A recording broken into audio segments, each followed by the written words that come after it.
Creating a mask from a selection is an important technique to use in order to create more complex masks. Converting a selection into a mask is as simple as creating your selection and then you just fill it in your mask. So let's take a look at this example. In the bottom layer, I have an image of a flamingo. And then I added a curves adjustment layer with some brightness enhancements to the adjustment. You can't see those adjustments because the curves layer that it's connected to has been filled with black. And as we know, white reveals and black conceals. So that black mask is just hiding the adjustment. Next, I made a selection only of the flamingo. And you can see those lines around, that kind of zebra stripe. Those are called marching ants in Photoshop. That pattern kind of moves a little bit in Photoshop, which is why it's called marching ants. So that selection's been made. And then the selection was filled with white. And so because white reveals, that part of the mask is showing the adjustment. So with the side-by-side comparison, the image on the left has no adjustments to it, and the image on the right has that curves adjustment only added to the flamingo, and the background has remained untouched. Let's take a look at another example. In this photo, on the bottom layer is an image of an eagle in the air. Then I added a sky image on top of it, again with a black mask. So we are unable to see that layer because it's hiding behind that mask. Next, I made a selection of the sky. So all of that blue in this photo is selected. Then in that mask, I filled that area with white. So now only that part of the mask is showing. There are quite a few selection tools that you can use in Photoshop to actually create your selections. I'm going to go through a few of them here, and then I'll walk through them in Photoshop so you can actually see them in use. So the first set of tools are marquee tools. You have a rectangular and elliptical marquee, and those are going to be the ones you'll use more inside of Photoshop. You can also play around with the single row or column marquees for creating very thin lines in your image. Next, we have lasso tools. The top lasso tool is kind of a freehand tool where you can just draw wherever you like. The polygonal lasso tool allows you to create a straight edge, and then you just create whatever shape you want and connect it to create your selection. And the magnetic lasso tool will actually kind of follow around your subject, so it kind of helps guide you with that selection. The last set of tools here include the object selection, quick selection, and magic wand tool. I find the object selection tool the most useful for what I do inside of Photoshop, but both the quick selection and magic wand tools can also be helpful in some cases as well. Once you have that selection created, if you already have a mask on your layer, then you simply just fill that selection to create the mask. If you have a layer that doesn't have a mask attached to it, or you don't have a layer to work with yet, like I have here, then first you can create your selection. And in this case, I'd like to add an adjustment layer. And because I already have that selection created, as soon as I add that adjustment layer, it's going to automatically convert that selection into a mask. If you were working with, let's say, a pixel layer or a layer that did not have a mask already, then you will click that new layer mask icon at the bottom of the layers panel, and that will convert that selection into a mask for you just with that click. There are some keyboard shortcuts you can use, which I'll be showing you once I jump into Photoshop here. And these allow you to fill with either the foreground color, the background color, or you can display the fill options with a window that pops up and then choose the color you want to fill from there. Let's jump over to Photoshop and take a look at these selection tools and also how to fill your mask with a selection.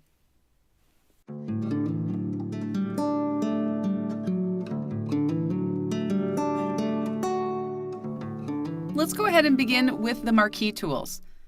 Over in the toolbar on the left, if you hover over one of those tools and right-click, you can see all of the different tool options. We'll start with the rectangular marquee tool. This allows you to create selections that are either rectangle or square. Simply click to drag to make your selection. If you want to deselect an area in your image, use the keyboard shortcut Command or Control D. You can also hold that Shift key, so if I kind of make a rectangle but then hold the Shift key, it's going to convert it into a nice square. And then if you wanted to create from the center out, so starting from the center point and then that's the center point of your selection, press and hold the Option or Alt key and then click, and it will start creating it from the center. And then you can also add that Shift key modifier to make it a square. If we jump over to the elliptical marquee tool, this allows you to create ovals or circles. So by default, when you start drawing, it's going to create an oval. But if you press and hold that Shift key modifier, it's going to turn it into a circle. And again, if you were to press and hold that Option or Alt key inside of your image, it will create that selection from the center point of wherever you clicked, and then you can turn it into a circle by holding that Shift key. The lasso tools are next in the list here. Let's begin with the standard lasso tool. The lasso tools are great when you need to create a really rough selection in your image. The standard lasso tool just allows you to kind of squiggle around, and then as soon as you release it, it's going to connect the dots, and then you have whatever shape that you drew. So I could make a really long sweep, and as soon as I release it, it's going to connect that starting point with a straight line. Let's jump down to the polygonal lasso tool. This allows you to click, and then once you click and just kind of move your cursor, it's going to kind of let you create a straight line. And then if you click again, it's just going to let you make a polygon based on those selections. When you're working with this, you probably want to fill in a certain area, maybe something that's man-made, like a window or a door or the side of a wall. You're likely going to want to connect with the starting point. You're not going to do what you did before with the lasso tool. So what you do then is you go over to that starting point, and as soon as you see that little circle icon appear on that lasso tool, click, and it will create that selection for you. Let's go ahead and deselect that, and let's jump over to the magnetic lasso tool. I'm going to zoom into the bird here so we can see a little bit closer on how this works. There's a few different settings that you'll want to pay attention to in the toolbar when you work with this. First, you have the width setting.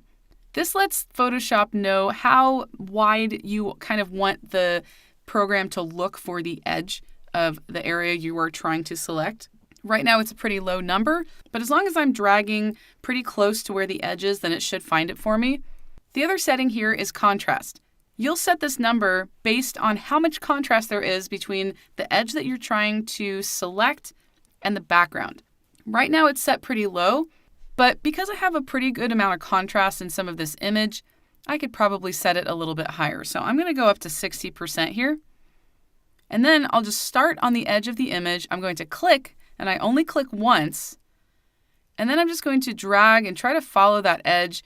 And Photoshop creates little points there along the way to kind of connect the dots along the edge of the bird. And then as I get to the beak, I just continue on. And you can see it's still kind of struggling sometimes, but it's doing a pretty decent job of finding that edge for me. Now I just double clicked and that made a quick selection of what I had there, so you don't have to go all the way around to connect the dots if you don't want to. This is a good tool to use in case some of the other automation tools inside of Photoshop aren't able to select the area that you want, or maybe you need to do a really rough refinement of your mask to kind of include another part of the image that wasn't added when you used an automatic selection tool. All right, let's go ahead and deselect this, and let's jump over to the last grouping of selection tools. I'm going to actually start out at the very bottom with a magic wand tool. Then I'm going to zoom out so we can see the full image. When you click in your image with the magic wand tool, and I'll go ahead and do that, what it does is it tries to select the same color based on what you clicked on within your image. Right now, at the top, it's set to contiguous, and what that means is everything has to be connected for it to actually select it. Let me go ahead and deselect, and I'm going to uncheck that contiguous button, and I'll click again in about the same area. Now, if you look at some other parts of the image, specifically those little gaps between the legs and between the leaves, those are also selected. Those are kind of free-floating little areas that weren't actually connected to the background within the image. So by unchecking the contiguous box, I was able to just kind of get all of that color in my photo. I usually prefer, though, to keep that box checked when I'm using tools like this because I want to have a little bit more control over what it's seeing and where it's selecting, because sometimes you're going to have the same color in other random parts of your image. So I'll do that again, and I'll just click, and you'll notice that there are some areas that were not selected. To add these to the selection, you want to press and hold that Shift key, and you'll see a little plus icon appear next to that little magic wand. And then you can click in the parts that did not get selected. I got some up here in the corner. And then I can grab some of those other areas at the bottom and click with that Shift key held down, and I'll keep adding it to the selection. And this gave me a pretty good basic selection for the background here. Now let's jump over to the quick selection tool. I'm going to increase my brush size a little bit, and that will just kind of sample more area as I'm dragging along. So what you do here is you just click and drag, and then Photoshop just finds the same area, the same colors, similar to the magic wand, and it selects those for you. By default, after I made that selection, I have a little plus icon in my cursor, and that means that wherever else I drag the quick selection tool, it's going to add it to this selection. So I can go down here and just continue dragging in all of these areas. And I'm just going to continue to create one big selection. Now you'll notice that it selected some areas that I don't want included in the background. When that happens, then you want to go up to the options and change it to subtract. So the beak here was selected, and I want to remove that from the selection. Another thing I'll want to do is reduce my cursor size. So I'm going to use my left bracket key. And now it gives me a little bit more of a fine-tuned area that I'll click on so it won't kind of bleed over to some of those other colors. Then I'll just click and drag in that space. And you can also you don't have to drag, you can just click over those areas if you want to. And then some of the leaf down here as well was selected. So I'll click on some of those other spots to try to remove that area from the selection. Same with the legs there. And you can get as detailed as you want with this. It's going to be a rough selection, but it can be helpful when you just need a really quick area that you need to select without using, let's say, the lasso tool. All right, I'm going to deselect this. And now let's jump over to the last one, which I find pretty much the most useful out of all of these tools, especially when you have an image like this where you do have a very easy to see subject in your photo. So this is going to help you automatically select the subject of your photo based on whatever you kind of create a selection around. At the top here, there is a drop down, and you can either choose rectangle or lasso. Let's go ahead and start with the rectangle. And then you just simply click and drag. Now, you'll notice that I didn't quite get the top of the head selected, and the leaves at the bottom would also not be selected if I were to continue drawing this rectangle. So when that happens and you have a selection that you started like this, but you need to relocate it, instead of starting over again, you can simply press and hold the space bar, and as soon as you do that, you can drag your selection to another spot. And because I'm still actively creating this selection, now I can just drag. And once I release, Photoshop is going to find that subject. And you can see it did a pretty good job. Some of the areas at the bottom, like the leaf there, wasn't selected. But when that happens, then you can kind of go to some of those other selection tools to kind of fill in the gaps. I'm going to deselect that. And now let's jump over to the lasso tool and see how that one works. So this time I'm only going to select the bird. So I'm just going to draw a rough outline around the bird. And Photoshop was able to find the bird. It got a little bit of that branch there as well, but for the most part, it did a pretty good job, and it saved me a lot of time by doing that. Another way you can use this is if you have this tool active, if you hover over the subject of your image, that means that it's already found that object. So now all I need to do once it turns that color is click, and it will create that selection.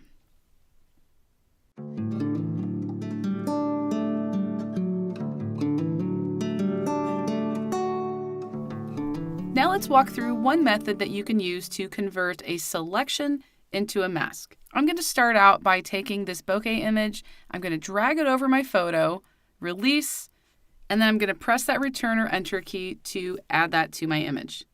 Next in the layers panel, I'm going to change this down to an overlay blend mode, which adds a nice bokeh to the background, but it's also covering up the subject of the photo. So let's go ahead and mask it so this effect is only being applied to the background. In the toolbar, I'm going to select that object selection tool. I'm going to hover over the image, But you'll notice that it doesn't turn blue the same way that you would expect. And the reason that's happening is because I have that bokeh image on top as the active layer. So in the Layers panel, I'm going to click the background layer, and then when I hover over the bird, it turns blue, so if I click, it will select it for me. But you'll notice that it didn't get the little branch with the leaves on it, and I would like that to be added to the selection. So I still have the Object Selection tool active, and I have it in lasso mode.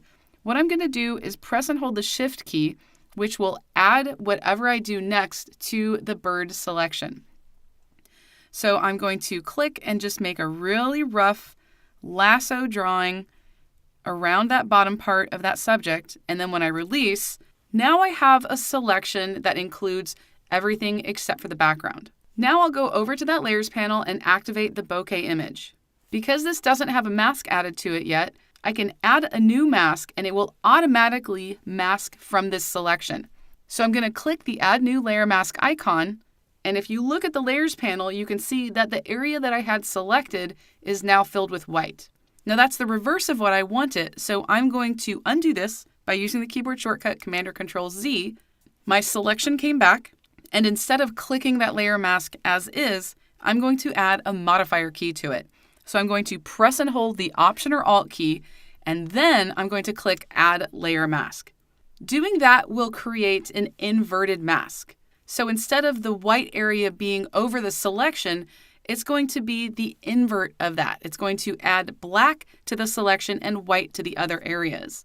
So now I have a really nice background effect added, but it's not affecting the subject of the photo. Now let's walk through some of the ways that you can create a selection and then fill it on a mask that's already there. So I'm going to begin by adding an adjustment layer to this image. In the Adjustments panel, I'm going to add a Curves adjustment and then make a really simple brightness increase by dragging that curve upwards. The Curves adjustment has brightened the entire photo, but all that I want it to affect is the flamingo. By default, adjustment layers will start out with a white layer mask. That means that you can see the adjustment. But I'd like to reverse it so the mask is black, and then I will fill that flamingo with a white mask. There are a few different ways that you can go from a white mask to a black mask. First of all, because the only thing I have on this mask is just a solid white color, I can simply invert the mask. If I had anything else in the mask, it would also invert that as well. But I'm simply just trying to go from a white mask to a black mask. And you can do that with the keyboard shortcut Command or Control I. So if I kind of go back and forth and do that, you'll see how the image is changing from being able to see the curves adjustment to having it being hidden. Another way you can fill your mask is with keyboard shortcuts. If I look at the color swatch in my toolbar, I can see that the foreground color is black. To fill with the foreground color, you'll want to use the keyboard shortcut Option or Alt plus the Delete or Backspace key. Now, if I wanted to fill it with the background color and maybe bring it back to white, I could use the keyboard shortcut Command or Control and then that Delete or Backspace key. Now, those foreground and background colors may be different. They might be swapped when you're working with them, so you want to kind of pay attention to where they are before you use one of those keyboard shortcuts. Another way that you can do it is to bring up the Fill dialog box. So I have that mask selected. I'm going to use the keyboard shortcut Shift and Delete or Backspace. And when you do that, you'll get a fill window to pop up. So then here, you can just choose the contents that you want to fill it with. If you are working with a mask, then you'll probably want to just jump down to black or white, but you can also fill it with 50% gray, and that would basically just give you a translucent mask, so only part of it is being filled. But in this case, I'm going to set it to black. I'll click OK, and now I have an inverted black mask. Now let's select the flamingo and fill it with white in that mask. I'm going to activate the background layer. And over in the toolbar, I'm going to select the Object Selection tool. I'll hover over the flamingo and then click. That flamingo is selected, so I want to go up to that layer mask, activate it, and now I want to fill it with white. White right now is my background color in the toolbar, so I'll go ahead and use that keyboard shortcut Command and Delete, and it fills that selection with white. I'm going to deselect that, let's take a look at the before and after. So if I toggle that layer off and on, that mask ensures that only the white area of that layer mask is allowing that curves adjustment to come through and be visible.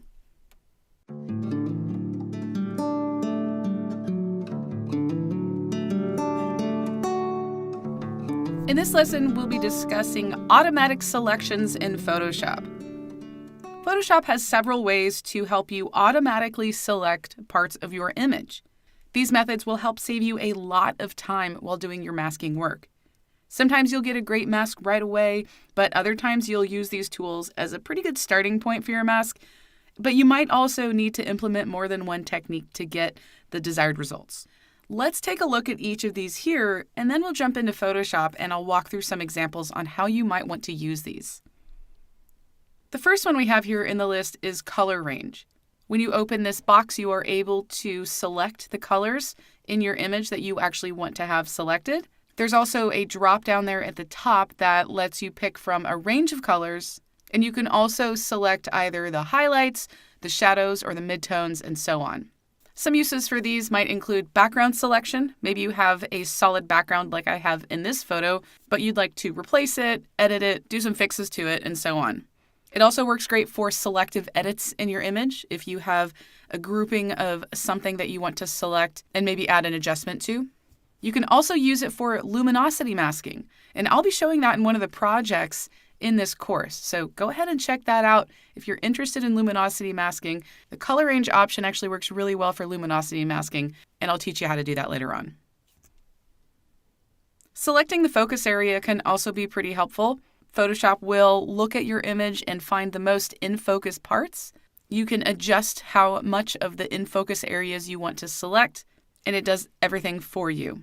This is another good thing to use for making selective edits to your image. It's also a good tool to use if you want to edit your background, either to add an adjustment to it or maybe to blur it. Subject selection will help find that subject in your image and automatically select it for you.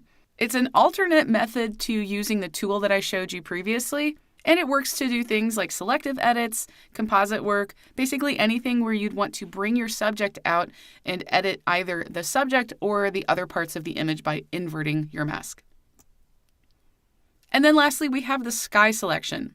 This will locate the sky in your image and automatically select it for you. You could use this for working on things like sky replacement.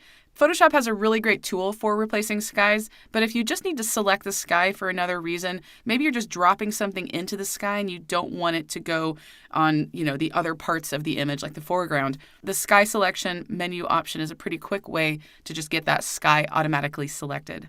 It's also a good tool if you want to just work on some basic adjustments and you want to make sure that you are adjusting the sky separately from your foreground. Let's jump into Photoshop now and take a look at some examples to see how these work.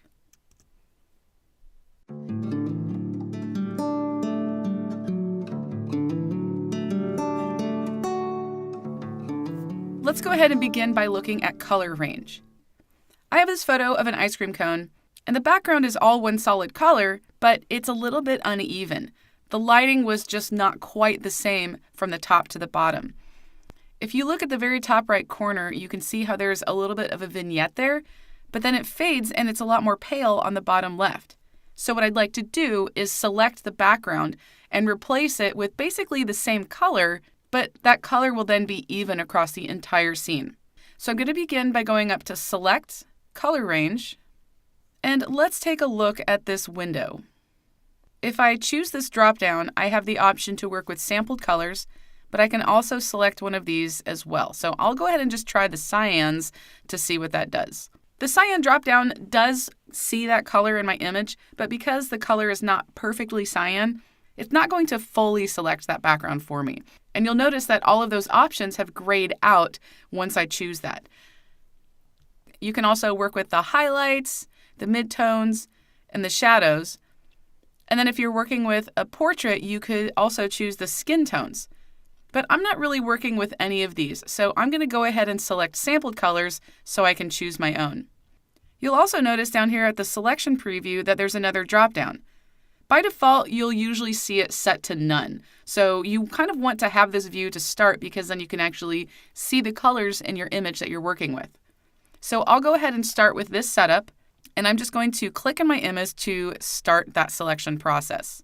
That initial selection click is kind of at a good starting place, but I definitely need to choose more of that blue in the background for this to work.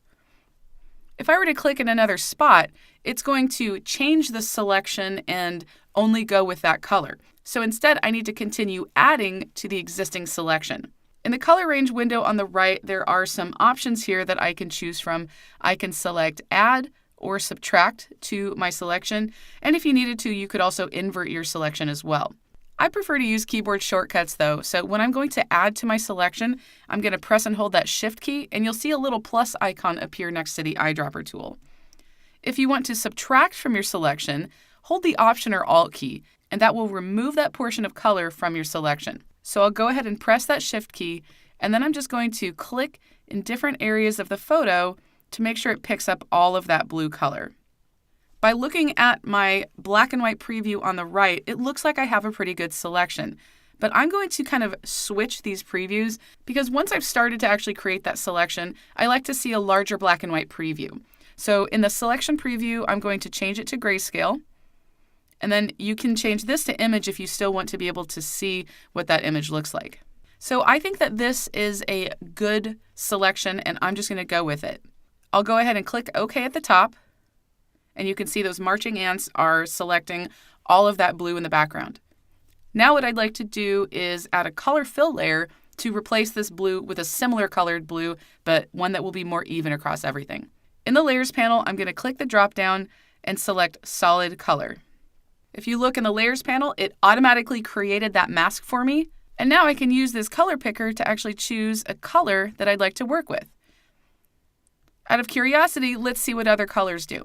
So if I were to go to a color that isn't close to that color that I was working with, it doesn't look quite right because that selection was pretty rough, but because I'm going with a color that's really close to the one I was actually working with, and I'll go ahead and click Current, which happens to be a really close color to what I was using, the edges of the mask are going to look much better because it's so close to that original color. So I can just kind of drag my slider around here inside of this color picker box. And once I choose a color I like, I'll go ahead and click OK. So let's go ahead and see that before and after preview. It's a very subtle adjustment, but I was able to clean up that background by making it nice and even. Now let's look at another example. In this photo, I have some leaves that are frozen with some snow falling in the background. I'd like to enhance the leaves so they're a little bit brighter and more vibrant. So I'm going to use that color range selection to just select the red areas in this photo. I'll go up to Select, Color Range, and I'm going to change some of my settings here because it remembers what I had for my previous selection. So I'm going to change my selection preview to none. And now I can start picking colors in my image. I also have sampled colors still active here at the top. So I'm going to move this out of the way, and I'm just going to click on the red there, press and hold my Shift key, and just keep clicking over those leaves and all of the red area to make sure that all of that is selected. Now I'm going to switch my selection preview to grayscale and see what that looks like. You can also try some of these other options. Black matte is going to make the unselected areas black, and white matte is going to make the unselected areas white. And then you could also try quick mask as well. It's a little more difficult to see the results here because the color that I'm trying to select is red and the mask preview is also red. So I'm going to jump back over to the grayscale, and then again I can go ahead and click image here. And another thing you can do is if I see something in my photo here in the black and white preview, and I can also see it inside of the smaller preview, you can actually make selections from inside of that small preview. So I'm going to press and hold that Shift key again and just kind of click. You got to be really careful where you're clicking here because it's a much smaller version, but that is an option for you if you see something in that small preview that you missed and you want to make sure that it's selected. So this looks good here. I'm going to go ahead and click OK. I can see that the area is selected. Now I'm going to add a hue and saturation adjustment. So I'm going to click Hue Saturation in the Adjustments panel. And let's look at the Layers panel. Because I had that selection made, it automatically created that mask for me once I added the adjustment layer. Now I can go into the properties of that hue saturation adjustment. I'll take that saturation slider and push it to the right. I can also increase or decrease the lightness with the same adjustment.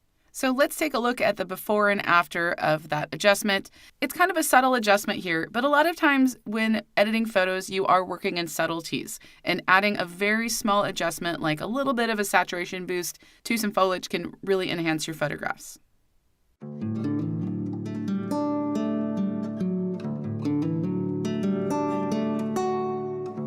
Now let's look at selecting the focus area. I have a photo here with a woman in the foreground and the background is slightly blurry.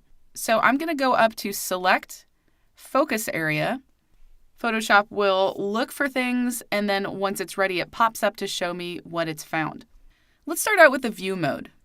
At the top, we have a few different ways to look at it.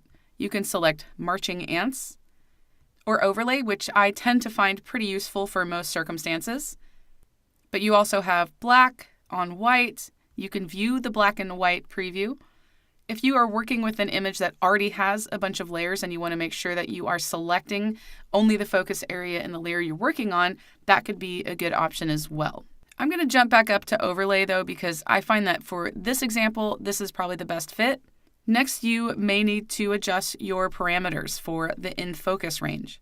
It looks like it's missed a few parts, so I'm going to increase the focus range. And I'm just watching that little red.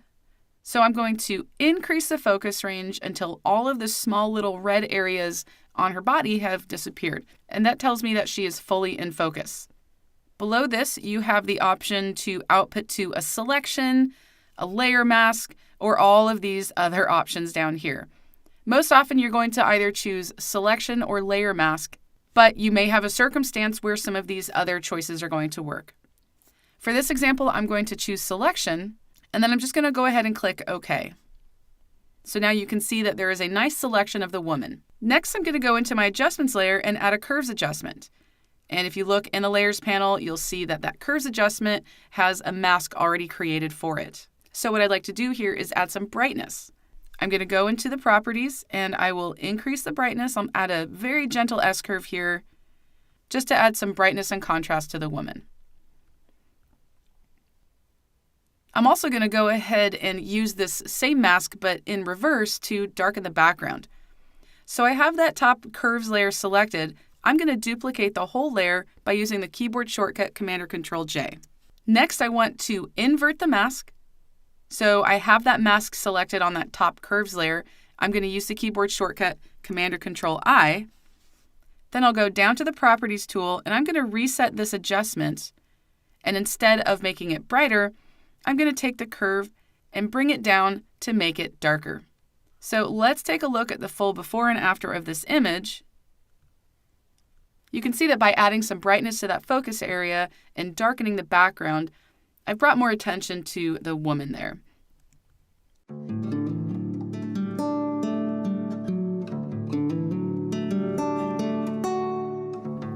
Now let's look at using the select subject to isolate the subject to mask it. Here I have a photo of a man standing against a wall, and then I have a texture that I'd like to apply to it. So first I'm going to go ahead and blend this texture. So I'm going to take that drop down, and for this example I'd like to use multiply. But you can see that when I do that, it also adds that texture to the man, and while I want some of the texture applied to him, I don't want it to be as overwhelming as it is right now. So I'm going to select the man and then mask it on the texture. So I'm going to start out by selecting the bottom layer. I want to make sure that anytime I'm doing a selection, I have the layer active where the item is that I want to select. So in this case, the background layer has the person on it or the subject that I'd like to select. Next, I'll go up to Select, Subject, and he is automatically selected. Then I'm going to go back to the texture layer and I will add a layer mask. So I'm just going to go ahead and click the Add Layer Mask icon. And as soon as I did that, you'll notice that it basically did the inverse of what I want. Now I could invert the mask and that'd be a really quick fix for that, but I'm going to go ahead and undo that because if you already know that you want to add an inverted mask, all you need to do is press and hold the Option or Alt key and then add your mask and it will add that inverted mask for you. So the man is masked and he's standing out pretty distinctly from the texture background. So I'm going to go down into the Properties panel and I'm going to take the mask density and I'm going to reduce it to somewhere between 70 and 80%. Now, the lower I go with the density, the more that layer is going to show through on that mask. So I don't want to go too low with it, and somewhere in the 70s looks pretty good. Now, if I Option or Alt click on the mask, I can get a black and white preview of the mask here in my preview area, and you can see that the masked area is a little bit more gray, and that's because I reduced the density in the Properties panel. So now let's take a look at the before and after of adding that texture with a mask applied to it.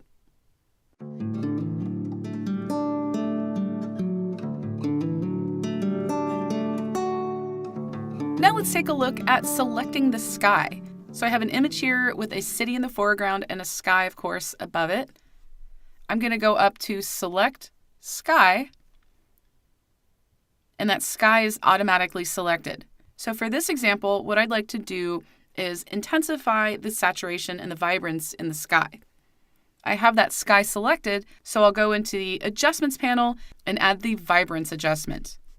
Now down in the Properties, I'm going to take that Vibrance slider, I'm going to push it to the right while watching my image, and then I'm also going to do the same with the saturation. But you don't want to go too crazy with the saturation because you still want your photos to look realistic. So I'll do just a slight increase of that saturation. So now if I toggle that layer off and on, I was able to selectively adjust the sky without affecting the color of that city skyline. Now if I wanted to make some changes to the city skyline, all I need to do is invert the mask. So I could duplicate the existing mask, but instead I'm going to click back on the background, and again I'll go up to Select Sky. Now this selects the sky, but I'd like to have the rest of the photo selected instead. So I'm going to go up to Select Inverse, and now that selection has changed, so it's only selecting the buildings. Then I'm going to go to my Adjustments panel and I'll add a Curves adjustment, and I'll add a touch of brightness, and then I'm going to create a subtle S-curve to make a little bit of contrast there. Now I'll toggle that off and on, and I was able to add some brightness to that. Let's preview the full before and after here. I'll go to my background layer, press and hold the Option or Alt key, and toggle the visibility. And now I can see how I was able to selectively adjust both the sky and the foreground by using that Select Sky option in the menu.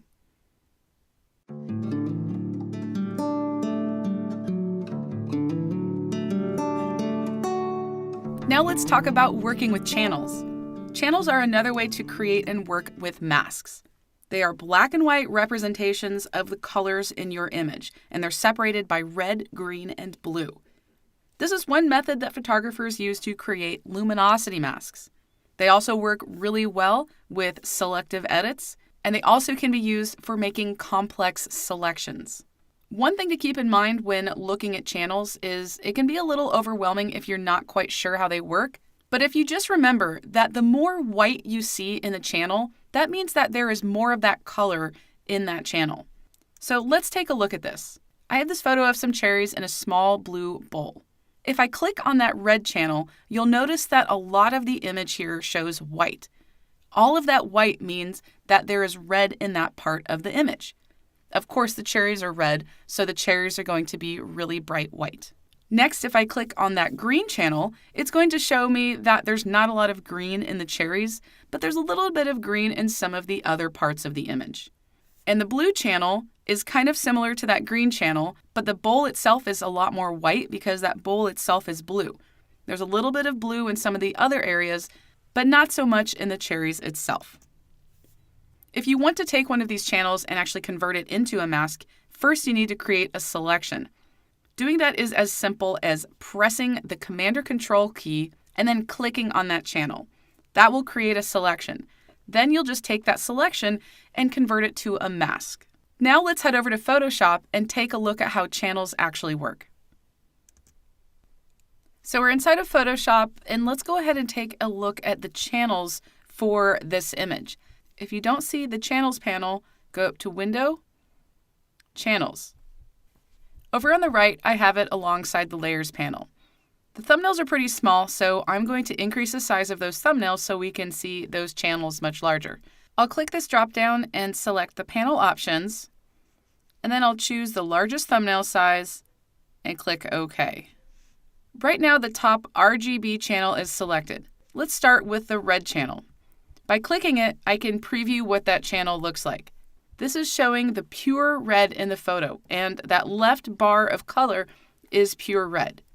Just below it, you'll see the green channel, and that middle section of color is pure green, so that's what we're going to see in white, which means there's more of that color than anything else. And then the bottom one shows the blue colors in the photo, so it's going to be that far right strip of color. Now, it's very unlikely that you are going to have something as cut and dry as a red, green, and blue photo like I have here. So let's jump over to another example with some colors that are a little bit off of the standard red, green, and blue. So with this example, I have pink on the left, kind of a soft yellow in the middle, and then a pale green on the right. Let's take a look at what the channels are for this setup. So I'll click that red channel at the top, and you can see that the red channel is showing up in pretty much the entire image. For the green, it's going to weigh a little bit heavier to the right side of the image. And then when I select blue, there's not quite as much as there was with some of the other colors, but there's still some that exist throughout each of those color bars. You don't really need to overthink what the channels look like and what colors they're representing, because a lot of the time what you're looking for is going to be a channel that has a lot of contrast in it. So let's jump over to a real example so you can see how this actually works. This is a photo of my dog running in the snow. Let's run through each of the channels to see what they look like.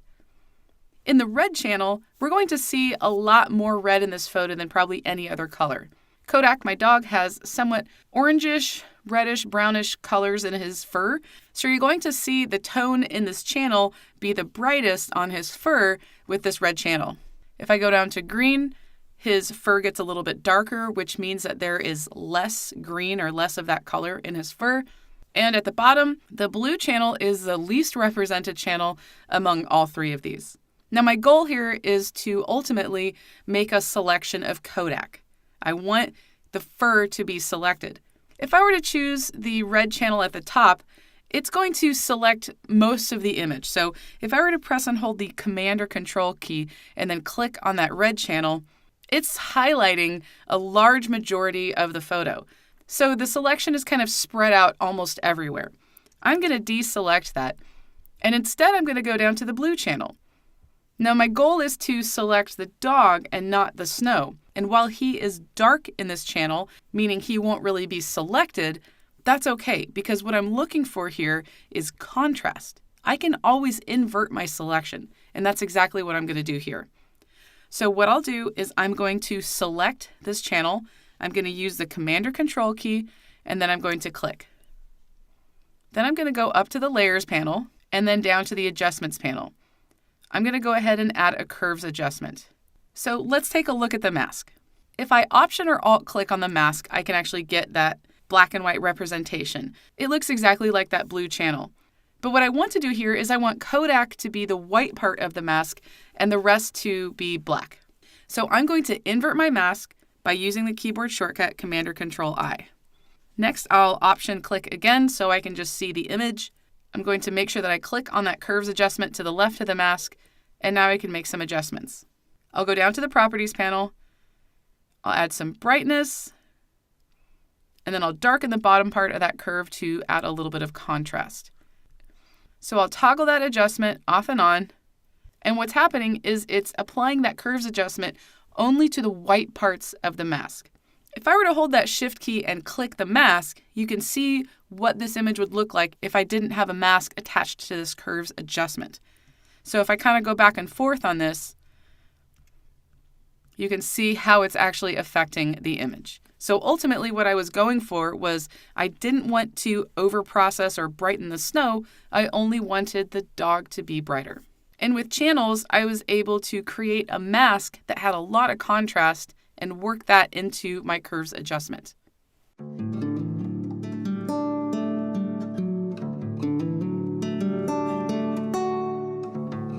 After creating or applying a mask, you might need to refine that mask to make it work better with your edits. In this lesson, I'm going to discuss 3 different ways that you can make refinements to your masks. The first method is through adjustments. Adjustments allow you to add or remove contrast to a mask, and I find that they work really well when I'm editing with channels. Basically, what you do is you create your mask, and then you edit that mask with a standard adjustment just like you would with any other image. For this example, I created a mask using channels, and then I applied it to a curves layer. Then I used the levels adjustment to actually add some contrast to this, and I'll show you how to do this in Photoshop so it becomes much more clear. Another way that you can actually edit your masks is by working with the brush tool. Of course, you can brush over your mask as much as you want, but if you're trying to actually refine a mask and maybe add contrast to it, you'll want to use it with the overlay blend mode. For this example, I have a mask that I created using channels. I've selected the brush tool. I'm painting with black, and I also set my blend mode to overlay. Then by brushing over the dark areas, they got even darker, so I was able to add contrast to the mask. Then I switched the brush to paint with white, still using that overlay blend mode, and I brushed over the light areas. That further intensified the contrast in the image. Lastly, we have select and mask. This is a little bit more of an automatic way to refine your masks. This helps you fix masked edges. So if you have edges that are kind of jagged or need to be maybe pushed in or out, then this is a really good way to work with that. You can also use it to mask hair. So in the example on the left here, I have the Properties panel open, and inside of the Properties panel is a button you can use to access the Select and Mask options. There are a lot of different ways that you can access it, and I'll be showing you that in Photoshop here in just a moment. So this is what a Select and Mask screen looks like. Here I've masked out the hair, a very complicated mask, and with Photoshop I can do this in just a few clicks. And I'm going to be showing you the method that I use to mask hair in Photoshop here in this lesson. So let's go ahead and jump over to Photoshop and take a look at some of these options.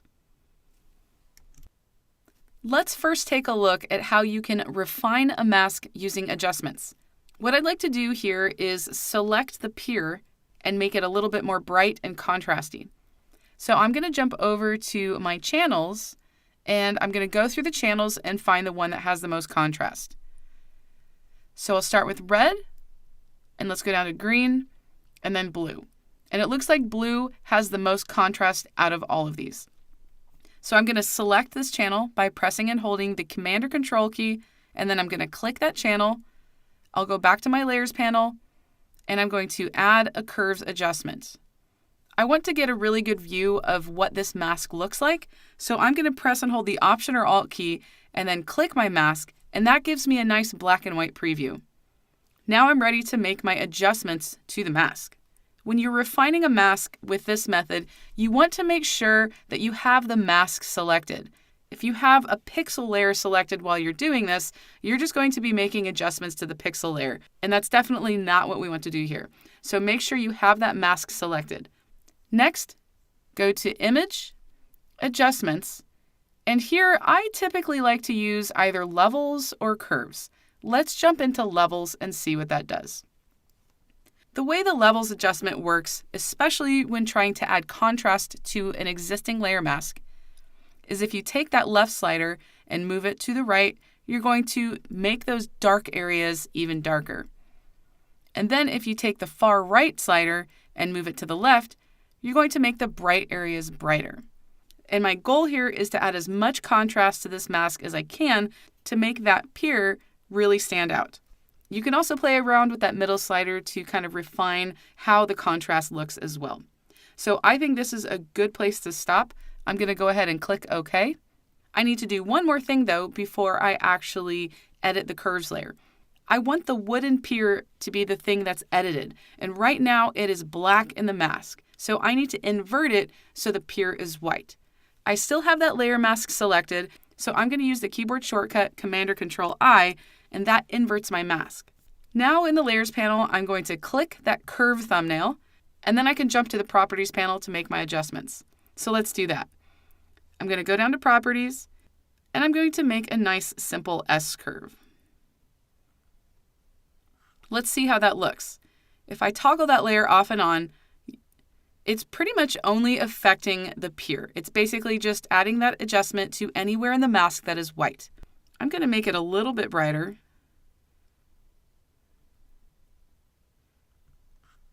And let's see what that does. Now let's jump over to a different photo, and I'll show you how you can use that brush tool to add contrast to a mask. So what I'd like to do here is I'd like to make the water a little bit darker and those rocks a little bit brighter. There's just a little too much contrast going on here, and I'd like to see some more detail in every area. I'm going to start out by going over to the channels, and I'm going to go through all of these channels to see which one has the most contrast. I'm just going to click through them. And it looks like either green or blue would probably work with this photo. I'm just going to go ahead and stick with blue. So I'll go ahead and press and hold the Command or Control key and click the channel thumbnail. Then I'll go back over to Layers, and I'll add a curves adjustment. Before I make any adjustments though, I'd like to add contrast to the mask. So I'm going to press and hold the Option or Alt key and click the layer mask so I can preview it in black and white. Now I'm going to go over to the toolbar and access the brush tool. I'm also going to make sure that I'm painting with black, and right now the foreground is white, so I'm going to press X on my keyboard, and that swaps it, so now black is my main color. Before I change the blend mode, first let's see what happens if I start brushing over my image with a black brush. So as I brush, it's just adding black to every single thing that I brush over. That's not what I want to do, so I'm going to undo that, and now let's change the blend mode. It's set to normal by default, but I'm going to change it to overlay. Now with that overlay blend mode, if I start brushing, it's only going to add black, or basically darken areas that already have black in them. Now I kind of brushed everywhere with that example, so I'm going to undo that, and instead of brushing over everything, I'm going to kind of limit my brush strokes only to the dark areas. But having that overlay blend mode is going to help kind of keep the profile and the edges of some of those darker areas. So you can see I'm brushing and it's going over the edge, but it's feathering that brush a little bit so it's not completely covering up those white areas. I'll finish up by brushing the bottom. Now I'm going to add more contrast to this by brushing over the white areas. First, I'm going to switch the color of my brush to white, so I'm going to press X on my keyboard. Then I'm going to brush over those bright areas.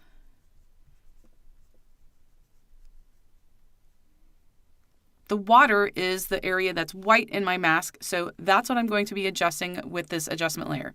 I'm going to click the curves thumbnail in the Layers panel, and I'm going to go down to the Properties panel and take that curve and just drop it down a touch to make the water a little bit darker. I'll toggle that off and on so you can see what that did.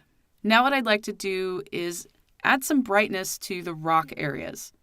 I'm going to use a curves adjustment, and I'm also going to use the same mask. I just need an inverted copy of it. So I have that curves layer selected in the Layers panel. I'm going to duplicate the entire layer by using the keyboard shortcut Command or Control J. Next, I'm going to go down to the Properties panel and reset this panel by clicking that little curved icon. I also want to invert my mask, so I'm going to make sure that the mask is selected, and I'm also going to preview it while I'm doing this. So I'm going to press and hold the Option or Alt key and click the mask to preview it. Then I'm going to invert it using the keyboard shortcut Command or Control I. Now the area that's going to be affected with this curves adjustment is all of that white area, which is the rocks. So I'm going to click the curves icon. Now I can see the curves in the properties, and I'm going to increase that slightly. And I'm going to also add a touch of contrast by making it a gentle S-curve.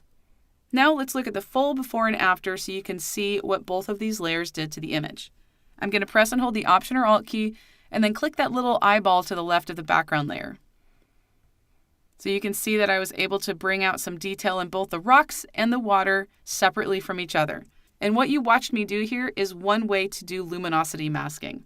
Now let's jump over to a few more photos so we can look and see how to use refine and mask on your photos.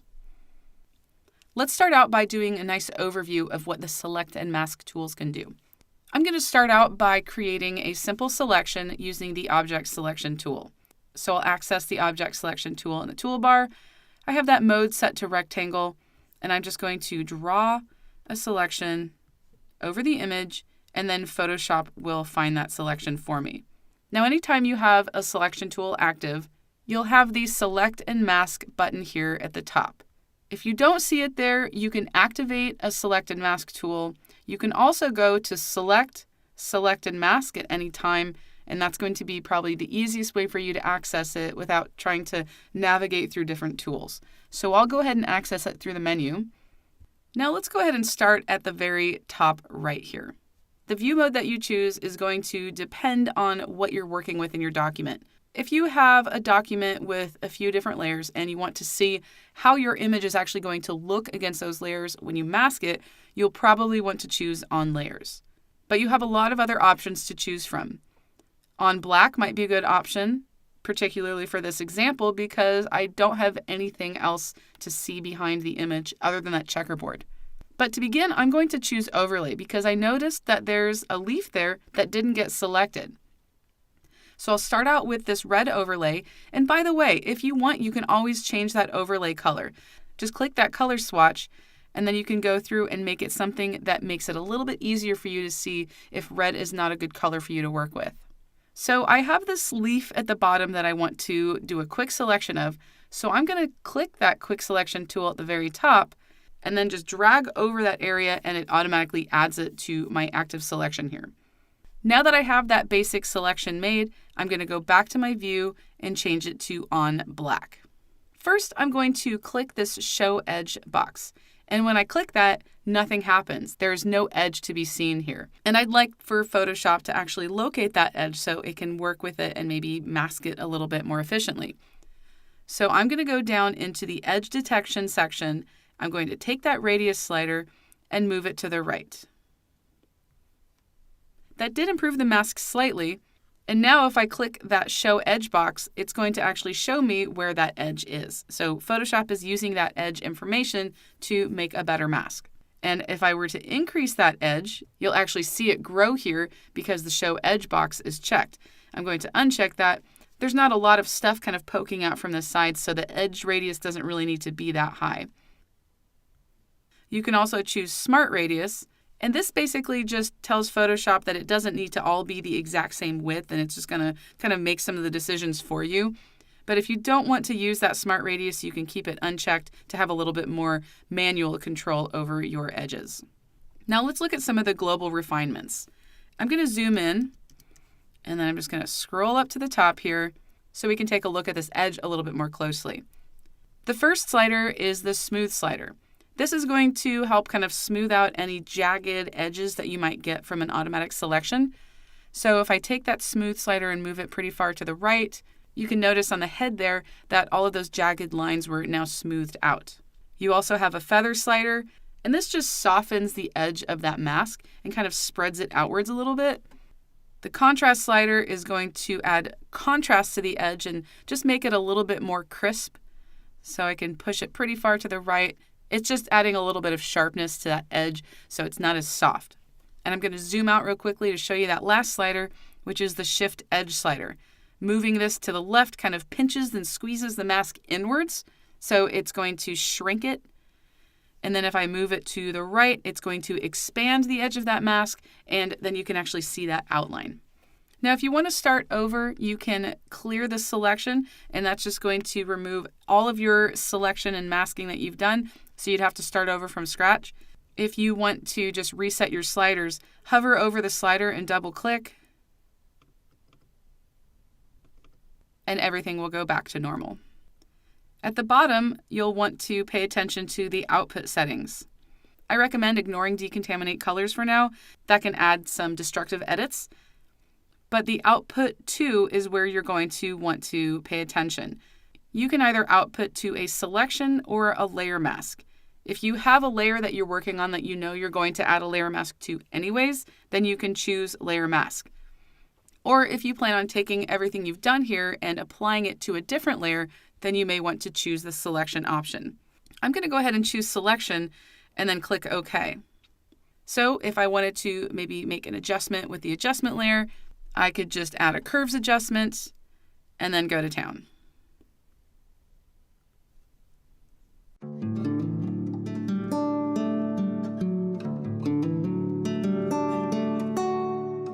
In this video, I'm going to be using the Select and Mask tool to refine hair. This is a very simple and effective way to mask hair, and there are two different variations that you can do, and I'll be showing both of them to you here. Now here I'm using an Adobe stock photo of a woman with very curly, frizzy red hair on a white and simple background. The other photo that I have I'll be showing you is a woman with gray hair on a darker gray background. Now, one thing that you'll want to keep in mind when masking hair is that you need a lot of contrast between the hair and the background in order to get a good mask. Without that contrast, it's very difficult to do any simple masking job to that hair. Professional photographers and designers tend to work with images more like this, where we have a person on a simple backdrop, or just a lot of contrast between the foreground and the background.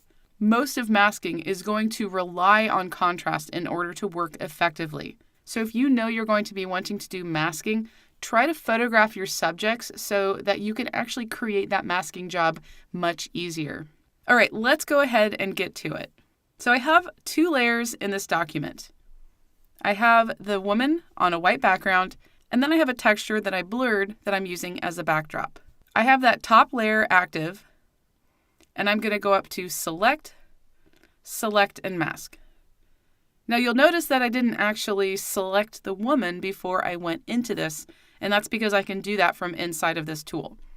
Now you have some tools over here on the left, and I just want to make sure that if you happen to have the hand or the zoom tool active, you're not going to see the option that I'm going to show you in this next step. You want to make sure you have one of the selection tools active for this to work. So I'll just go ahead and select that top tool, and now I'm going to click Select Subject. So right away, the woman was selected, and I'm really just going to focus on the hair in this tutorial. So all I'm going to do next is click Refine Hair. Now, this masking job really doesn't look perfect. There's a lot of kind of white halo around each of the strands of hair, and that's okay because I'm going to show you how to fix that really quickly in the Layers panel. So this is all that I'm going to do to this photo, just selecting the subject and clicking that Refine Hair button. I'm going to go down to the bottom right, and I'm going to go ahead and output this to a layer mask because I already have that layer active and I have another layer below it. So I'll go ahead and click OK. Now I'm back inside of Photoshop, and what I'm going to do is I'm going to take this layer that I just created and I'm going to duplicate it. So I'm going to use the keyboard shortcut Command or Control J. And right now things look a lot worse, so let's go to that first layer, and I'm going to change that blend mode to multiply. Things are starting to look a little bit better, and if I hide that top layer, you'll see that she is really, really dark, but that there's no longer a halo around the edges of her hair. I'm going to go ahead and make that top layer visible, and I'm going to change the name of this layer to Multiply. So again, if I were to hide that top layer, you can see that it's that top layer that's kind of causing the problem with the halo. So I need to edit this mask and kind of brush over some of those areas so that only the multiply layer is showing that hair coming through. So I'll go ahead and click on the mask on that top layer, and I'm going to select the brush tool. Another thing I want to make sure when I'm using the brush tool is that the mode is set to normal. In a previous video, I was showing you how to work with that brush mode in the overlay blend mode. You always want to make sure that you kind of switch that back to the normal blend mode because it can make you a little confused if you're trying to use the brush mode later on. Okay, so I have my brush set to normal. I want to make sure that the brush is set to black, so I am brushing away that mask. So I'm going to press X to make sure my foreground color is black. I also want to paint at a 100% opacity. Now I'm going to decrease my brush size, and I'm just going to start brushing over the hair. I want to make sure that I'm only getting the hair and I'm just getting that edge. And immediately you can see that the halo is just disappearing. But there is another effect happening here, and that is that the hair is a lot darker. So I'll be fixing that in the next step. Okay, so I did a nice, kind of a rough brushing job there. But things are already starting to look a lot better. Now I'm going to add an adjustment layer to kind of bring back some of the brightness of that hair. So I'm going to click that multiply adjustment layer, and I'm going to add a curves adjustment. Next, I'm going to increase the brightness, so I'll just take that curve and drag it up, and I'm just kind of watching the luminosity of the hair. I want to make sure that it all looks even and that the edge of her hair is not too dark. So I think that looks pretty good. One thing that adjustment layer did is it also affected the background layer. So I'm going to add another curves adjustment, but only above that background, so it brings that kind of darkness back to the scene. So I'm going to click the background. I'm going to add another curves adjustment, and this time I'm just going to drag it down to make it darker. And that's all there is to it. Let me go ahead and expand the layers panel so you can see everything.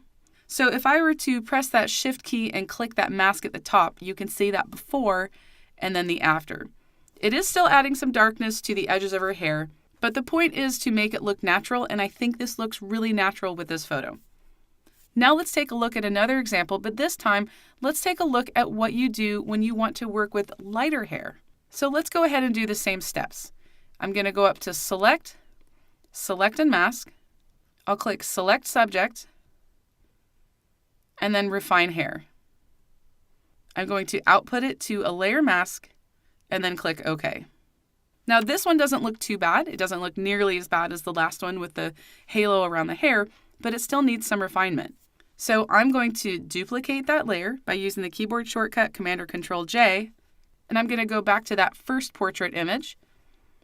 And instead of changing this to multiply, which would make everything a little bit darker, I'm going to change it to screen. So when you're working with dark hair, you want to use multiply, but when you're working with lighter hair, you want to use screen. If I hide that top layer, you can see what it looks like. I don't really have any halo around the image, and everything is looking really good. I'm going to go to that first layer and change the name of that to screen. Just helps to keep things a little bit more organized. Now I'm going to go up to the mask on that top layer, and I'm going to do the same thing I did before, which is to brush over the hair with black.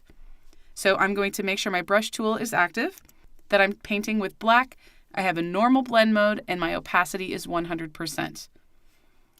Then I will just simply brush over the hair.